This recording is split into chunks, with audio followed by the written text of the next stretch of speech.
Ini adalah danau terbesar di Asia. Tony Sap adalah danau air tawar terbesar di Asia Tenggara yang berlokasi di Kamboja. Danau ini adalah paduan antara sungai dan danau dengan aliran yang berubah 2 kali dalam setahun serta ukuran yang dapat membesar dan mengecil sesuai musim. Dari bulan November hingga bulan Mei, Kamboja mengalami musim kemarau, di mana air Tony Sap akan mengalir menuju Sungai Mekong.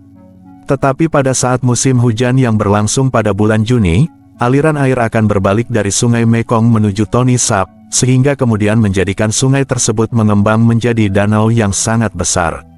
Uniknya Danau Tony Sap tidak hanya menjadi titik penting bagi kehidupan aneka ragam hayati.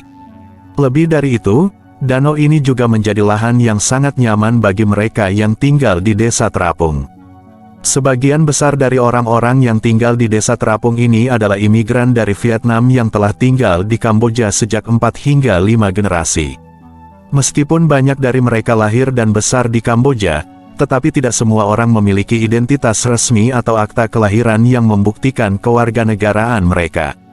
Sementara itu, Undang-Undang Kamboja menyangkal hak kepemilikan tanah bagi mereka yang bukan warga negara. Sehingga orang-orang ini menemukan solusi yang sangat baik dengan tinggal di lepas pantai danau. Status mereka sebagai non-warga negara yang diakui menghambat kemungkinan untuk menemukan pekerjaan yang lebih baik atau mengakses pendidikan. Sehingga satu-satunya cara untuk bertahan hidup bagi mereka adalah dengan memancing di perairan Danau Tony Sap.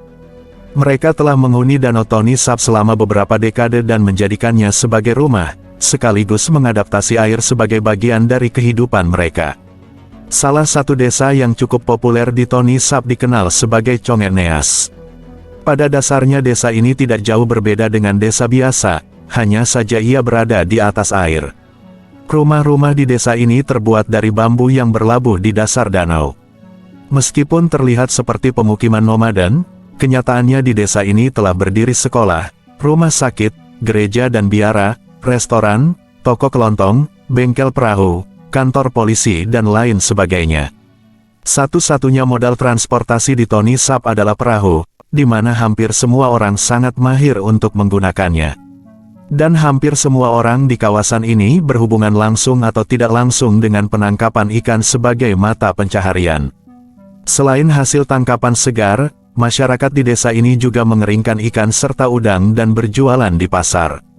Ada banyak desa terapung di sekitar Danau Tony Sap, akan tetapi hanya beberapa di antara mereka yang dapat dengan mudah untuk dikunjungi.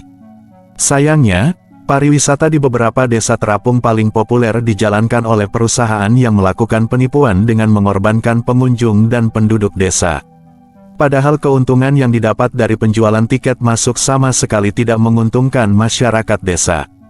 Selain itu, wisatawan mengaku terpaksa membeli barang-barang dengan harga yang sangat mahal untuk disumbangkan kepada anak-anak desa, di mana anak-anak desa itu sendiri tidak pernah menerimanya. Bagikan pengalaman Anda jika Anda pernah mengunjunginya, supaya banyak orang tahu tentang danau ini.